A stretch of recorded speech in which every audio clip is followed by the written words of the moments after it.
Advisor. Sanibona igama lemovie yethu yango-2026 i-Hellfire kaStephen Lang, la esiyiqala khona endaweni yase-Texas eyaziwa ngeRondo, lapho sibona khona indoda igama layo Owen owayehamba nge-wheelchair. La sibabona nendodakazi yakhe uLina sebelungiselela ukuvala endaweni yabo yokucima ukoma ngesikhathi kungena indoda ekuthiwa uClyde ehluphayo. uClyde wayezalwa omunye ubaba omholi weyigebengu ekuthiwa uJeremiah. Bangena uClyde nala madoda ahamba nawo bashintsha lolu phawu lusemnyango lwalubhala uclose. uClyde watshela uLina ukuthi ayikho indawo evalayo uma kukhona bona. uClyde watshela uLina ukuthi ufuna ukuyolala naye. u-Owen wathi kuClyde angakhulumi kanje nendodakazi yakhe phambi kwakhe. uClyde waqala wenza engathi uyaxolisa ku-Owen kanti uzovela aphushe i-wheelchair yakhe. My apologies.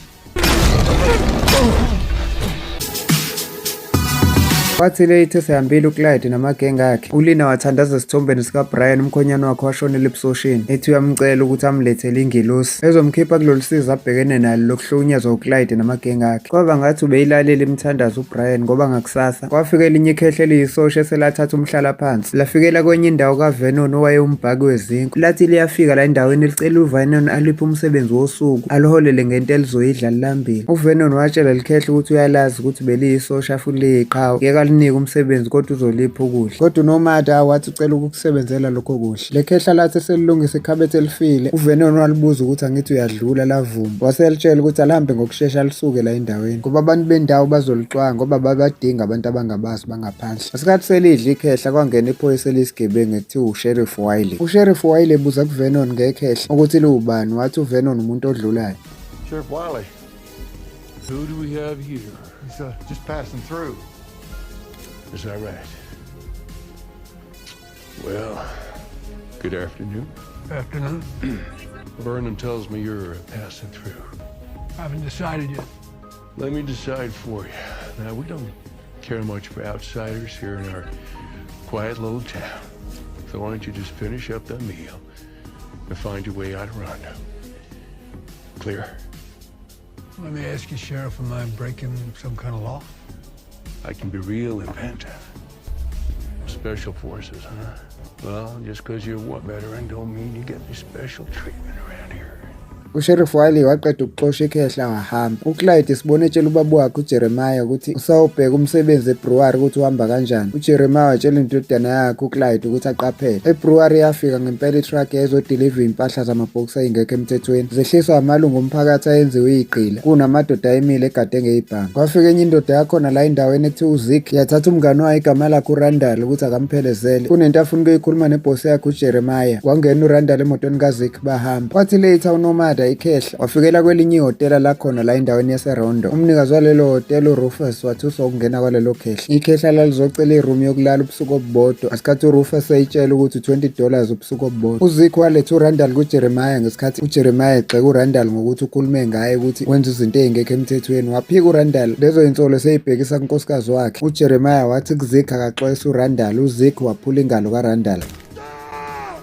Ngakusasa ekuseni uNomada ikhehla wafikela esitolo sika-Owen noLina esecela bamuphe umsebenzi bamholele ngento azoyidla. u-Owen wafika watshela likhehla ukuthi ngiyakwazi wena uNomada, ethi ubuyisosha ebelilwa kakhulu wena futhi ngiyawahlonipha amaqhawe afana nawe. Njengomkhonyana wendodakazi yami uBrian usuwashona nawe ubeyisosha njengawe. u-Owen wamnika uNomada umsebenzi ngesikhathi elungisa ipayipi elivuzayo. Ngesikhathi kungena uLina, u-Owen watshela indodakazi yakhe ngaleli qhawe kodwa uLina akangakhululeka ngokufika kwaleli khehla. Kuba wakhuluma nobaba wakhe eceleni u-Owen etshela uLina ukuthi leli khehla liyasiza nje kodwa ngeke lihlale lizohamba. uLina etshela ubaba wakhe ukuthi kuzomela ahambe manje ngoba malingabonwa igenge yoClyde kungaba inkinga. ikhehla lalivala lipayipi lalo ovenela lingasasebenzi waqala wasebenza. uLina wayelibukela lisebenza kude ikhehla wethusa ukuvuleka komnyango kungena uClyde namagenge akhe. uClyde ebuza leli khehla ukuthi awusiyena uNomada wena, uzofunani la endaweni yaseRondo. ikhehla latshela uClyde ukuthi alihleli isikhathi eside kodwa liyadlula la. no-Owen walifakazela ikhehla ukuthi hayi liyadlula belimsiza nje for lo msebenzi omncane wosuku. uClyde watshela ikhehla ukuthi lenze sure ukuthi lenze njalo. uClyde wahlala phansi watshela uLina ukuthi akabalethele ubhiya. ngesikhathi sebalethela uClyde wathi kuLina akahlale phansi aphuze nabo. uLina wanqaba wathi akaphuze utshwala kodwa uClyde wakhuluma into eyathusa ngisho ikhehla uNomada ngesikhathi ethi kuLina akeze ngiyena ngenkani mengafuna amlimazi. kodwa bagcina bekuyekile lokho uClyde bahamba. sebehambile sekusele ikhehla no-Owen nendodakazi yakhe uLina balitshela ikhehla ukuthi kule ndawo balawulwa elinye ikhehla lomholi weyigebengu igama lalo uJeremiah. uClyde lo uphuma la uzalwa yilowo baba. Benelinye iphoyisa elisigebengu ekuthiwa uSheriff Wiley. Bethi ikhehla kuzomele lisheshe lihambe ukuze baphephe ngoba badingeka abantu bangaphandle. Ikhehla lababuza ukuthi bona bahamba ngani la eRondo kunokuthi balawulwe kanje. Balitshela ukuthi kunezimo ezibenza abahlali la bengakwazi ukuhamba bashiye indawo yaseRondo. Sebeqeda ukudla uLina wakhokhela ikhehla ngomsebenzi beluwenza, walicela ukuthi ucela amalihamba lingaphinde libuye. Esabela ukuthi malingaphinde libonakali la kwabona ukuphepha kwabo kungaba sengcupheni. uNomada wavuma wabonga wahamba wabuyela kulelo hotela adelele kulona sewokhokhela obunye ubusuku futhi. Imvula nokukhithika namakhaza kwavalela labo bantu bendawo ababenziwa iqila ababesebenzela uJeremiah kuyo house yaseBrewery. uNomada wayekwi-bathtub emanzini. Ngesikhathi esegeza wagcina sethule secabanga izimpi zakhe zasebusosheni eyibuza ukuthi wasinda kanjani mhla edutshulwa amanxeba amathathu esifubeni. Ngakusasa uNomada wabuyela esitolo sika-Owen ngesikhathi yomsiza ngedraini yamanzi eyayivalekile. uLina wacasuka mayethi uphumele emnyango waphinde wambona futhi. Wabuyela ngaphakathi nobaba wakhe u-Owen wahamba nge-wheelchair embuza ukuthi kanti bebekhulume ukuthini ukuthi leli khehla ngelisabuya la. uLina wayecasukile waphinde wawuthethisa lona ikhehla elibuza ukuthi libuyeleni. uNomada watshela uLina ukuthi ubaba wakhe u-Owen obekade emcelile ukuthi udinga usizo. Besakhuluma kanjalo kwaphinde kwangena yena uClyde negenge yakhe. Wacasuka kakhulu uClyde mayebona uNomada ukuthi usala. u-Owen wazama ukuyincengela kuClyde. uClyde wayengasafuni ukulalela into eshiwo u-Owen. Watshela uNomada ukuthi umkalela 5 minutes ukuthi apakishe yonke into yakhe ahambe la.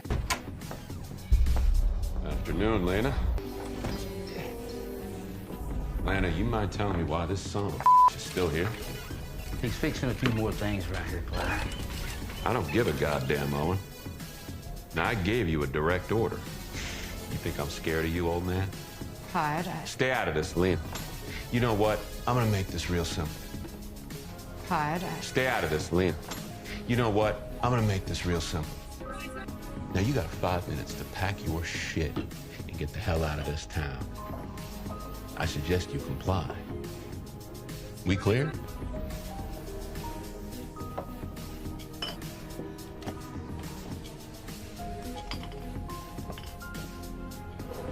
Clyde, we don't ask for much. I already just told you no. Well, I'm asking you nicely. Now, goddamn it, Lena, what did I just say? You were hurting me.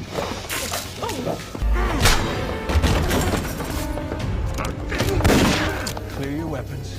Put them on the table. Turn and walk out of here. You know who I am? Bese bakhiphile uNomada uLina watshela ikhehla ukuthi beseke bazama nobaba wakhe u-Owen ukuthi baphume bahambe la endaweni yaseRondo, kodwa lokho kwaphetha kabuhlungu ngoba ubaba wakhe wa-end-upha kwi-wheelchair. uLina wathi emva kwalesigameko esiqeda ukwenzeka isimo soshuba kakhulu kunakuqala ngoba uClyde kumanje mhlampe bawuriphothela iphoyisa elisigebengu abasebenzisana nalo uSheriff Wiley. Ezwa lokhu uNomada wasukuma eseyobeka lezi ibhamu ayiphuce bona uClyde. uClyde negenge yakhe waphuthuma eseyoripothela ubaba wakhe uJeremiah ngento abayenziwe yikhehla, kodwa uJeremiah wabuza indodana yakhe uClyde ukuthi nina ngoba niseyinsizwa eyifresh kanje futhi nihlome nangeyibhamu ningaphucwa ikhehla elilodwa ibhamu nobathathu. uJeremiah wafonela lephoyisa ekuthiwa uSheriff Wiley walazisa. Later ngalolo suku abantu bendawo bahlanganela khona esitolo sika-Owen noLina. Wonke lowo mhlangano wawumayelana nokufika kukaNomada endaweni. Abanye beyibuza ukuthi uzofunani bethi abanye akahambe. Omunye oyilungu lomphakathi wabakhumbuza ukuthi bakhumbule ukuthi umlando walela khehla ukukwazi ukulwa nokushaya isibhamu nokuba strong ngesikhathi lisayisosha. uNomada naye ngokubona isimo sishuba wafonela elinye isosha lalo mngani wakhe ebelitshela ukuthi usuwafa ngesikhathi naye seyibiza ngesipoke. Lelo khehla babekade bekoletana ibhamu lavuma ukuthi isekhona ibhamu zikaNomada. Baplana ukuthi bazohlangana banikane zona. Who is this? Ghost. Is this a joke? Yeah, but we are. That's who you owe me, Dad. Kulowo mhlangano langena iphoyisa uSheriff Wiley libuza ukuthi bahlangene ngani. uLina waqamba amanga wathi baplana i-surprise birthday party kababa wakhe u-Owen. uSheriff Wiley wabatshela ukuthi bangamenzi isilima ngoba uyazi ukuthi bahlangene la ngekhehla uNomada. Wathi uSheriff abalilethela ikhehla mali ikhona ufuna ukulibopha manje. Khona lapho wavela waqhamuka uNomada ngemuva ngesikhathi etshela iphoyisa ukuthi uzofonela umphathi omkhulu uColonel Hollister amtshele ngendlela yokusebenza kaSheriff Wiley. Lokho ngeke kuze kukhambele kahle. Sheriff Wiley wethuka uSheriff Wiley mayezwa lokho. uSheriff Wiley mayezwa wezwa igama la Colonel Hollister wavela waphuma wahamba. Usheriff Wiley wafonela uJeremiah owayebhizi brewery ngesikhathi emtshela ngomphakathi wala endaweni yaseRondo ohlangene mayelana naleli khehle ekuthiwa uNomada ethi lizela ngisabisa ngokuthi lizokhuluma noColonel Hollister. uJeremiah wavela wakhululeka ngokwazi ukuthi vele lo Colonel Hollister kade ashona yena uzoyibambela ngokwakhe. Wathi later ngesikhathi uNomada eselungiselela ukuhamba uLina wadliwa unembeza ngenxa yokushuba kwesimo watshela uNomada ukuthi ucela ahlale. Wabonga uNomada uLina wam-ofarisha ikamera azolala khona. uNomada wathi uzolala phansi kwefloor ethi yena akanandaba nokulala comfortable into esuke ibalulekile kuyena ukuthi kuse ngakusasa. Ebusuku uLina waphinda wayokhuluma nesithombe somkhwenyana wakhe uBrian oswashona ethi uyabonga ukuthi amlethele ingelosi ezomsindisa koClyde ethi leyo ngelosi leli khehle ekuthiwa uNomada. Ngakusasa ekuseni bahamba ngemoto kaLina ngesikhathi uNomada ecele ukuthi awumhlanganisa naleli khehle lizomnikeza ibhamu. Bafike balinda kuleyo ndawo bazohlanganela kuyona nomngane wakhe uNomada. Kwehla indoda eyodwa ebhanoyini iphethe isikhwama esikhulu eyafika yasinikeza uNomada. Kunamanye amadoda ayicashe kwenye imoto ebabukela kude. Leso sikhwama sikaNomada sasigcwele inqwaba yebhamu namabhomu. Nokwathi lapho uLina esedrayiva imoto yakhe sebehamba uNomada watshela uLina ukuthi kukhona abantu abasilandelayo. Walungisa isibhamu sakhe uNomada walindela ukudubula ngesikhathi etshela uLina ukuthi akagijimise kakhulu imoto. Speed up a little.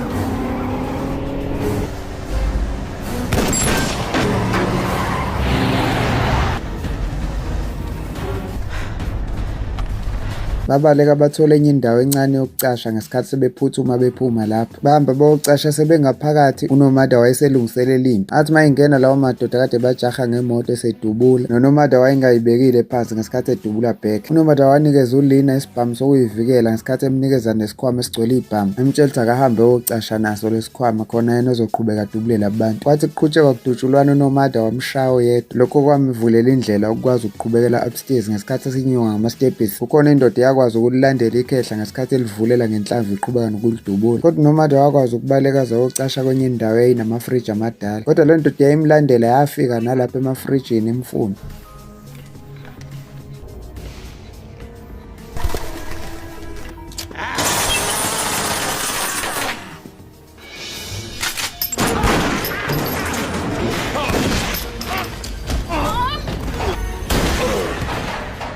uNomada wakwazi ukusiza uLina wacisha wadutshulwa. Sebeqede ngalawo madoda ababuyela emotweni sebebuyela emuva endaweni yaseRondo. Kodwa uNomada wayengayekeli ukutshela uLina ukuthi yena benobaba wakhe uOwen kuzomele bahambe bayishiye le ndawo yaseRondo. Bafika kuleso sitolo sika-Owen noLina ngesikhathi bengena bethuswa ukufica belinde uClyde negenge yakhe nenqwaba yamalungu omphakathi.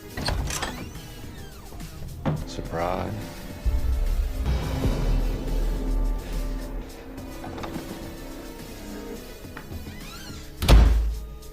I really underestimated you, Nomada.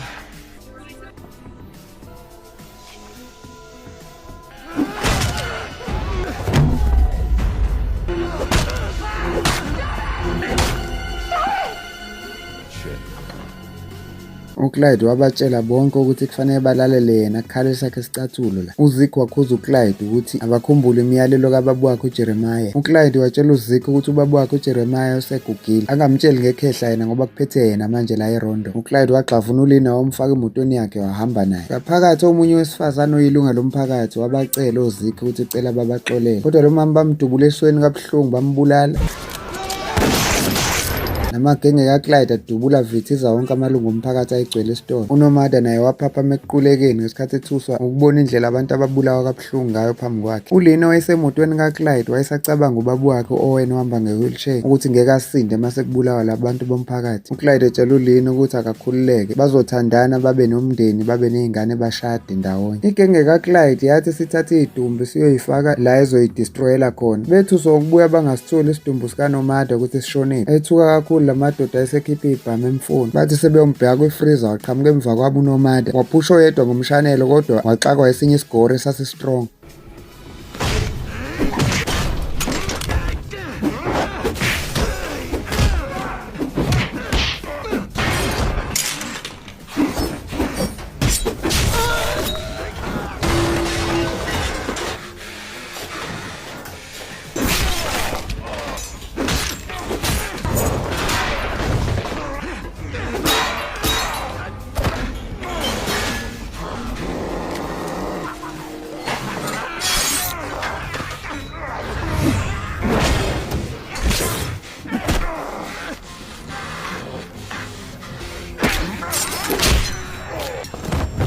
noma wayeqinisa kodwa zazimbelesela iy'nhlungu ezayisekhanda la alinyazwe khona uClyde. Kwafika iphoyisa u-Officer Wiley watshela uNomada ukuthi akahloniphe umthetho avumele ukuboshwa, waboshwa. uClyde wayesabamba uLina wahamba wazofika kubo ngesikhathi etshela ubaba wakhe ukuthi ucela ukushiya uLina la. uJeremiah ubaba wakhe wabona ukungakhululeki kaLina watshela uClyde ukuthi akayeke ukuba isishimane. Le ntombazane ngoba ubukeka ingakhululekile akayibuyisele la ayithatha khona angayithathi ngenkani. Kodwa uClyde wavela wathatha uLina wahamba naye waye ebrewery, kanti iphoyisa u-Officer Wiley naye wayibopha uNomada wafika lapha ebrewery. uNomada wayesesele yedwa emotweni wakhipha uphini wagqekeza ngawo zankosi ayeboshwe ngabo wayikhulula. u-Officer Wiley wafika watshela uZeke ukuthi uNomada uyaphila umbophile la emotweni yakhe kodwa uneshow ukuthi akuyena obulalela abantu abaningi abagcwele lapha esitolo. Ethi kuZeke akamchazele ngenqwaba yalabantu ababulewe. uZeke wathi ku-Officer Wiley akabe ukhuluma kahle mayekhuluma naye. u-Officer Wiley wathi ukhipha isibhamu uZeke wadubula kuqala iphoyisa walibulala. uNomada wayengasaboshiwe wabulala oyedwa wayegade ngaphandle ebrewery. Wangena ngaphakathi uNomada wavithiza amadoda amaningi ngesibhamu wabulala. Kodwa uNomada wathi ukuba nenkinga mayesebhekene noZeke.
Wathi eqeda ukubulala uZeke ngentambo, uClyde ngaphandle ngemoto yakhe wayefika noLina. uClyde wethuswa indlela ekuthuleke ngayo la ebrewery. Wathi mayebona uNomada wavela wasusa imoto ethi uyomshayisa, kodwa ikhehla lavela mdubula esiphongweni lamnemba lambulala uClyde. uNomada watshela uLina indaba ezibuhlungu zokushona ka-Owen ubaba wakhe. Bathatha imoto kaClyde bahamba ngayo baya kubo kaClyde ngesikhathi uJeremiah edlala upiyano bengena. uJeremiah wethuka kakhulu ukubona uNomada embiza ngoColonel Hollister ukuthi Colonel Hollister usaphila kanti. Wathi uJeremiah esancoma uNomada ethi Colonel Hollister umuntu ebengimhlonipha kakhulu empilweni yami. uNomada wadubula uJeremiah onyaweni waqeda lapho wamlayetha wamshisa nendlu. Nokwathi later uLina noNomada bangcwaba u-Owen ubaba kaLina oseshonile. Ngakusasa ekuseni bahamba sebephumile endaweni yaseRondo ngesikhathi u-Owen etshela uLina ukuthi manje usekhululekile ukuthi aphile impilo ayithandayo. Laphuma lavalelisa ikhehla ngesikhathi elincaba ukuhamba noLina. noLina wabonga etshela uNomada ukuthi uNkulunkulu abe naye wahamba uLina. Siyayibeka lapha namhlanje ungaphuthelwa imuvi elandelayo izo-uploada ngekudala. Thank you for watching Storiza TV and please don't forget to like, subscribe and hit the notification bell for more videos like this.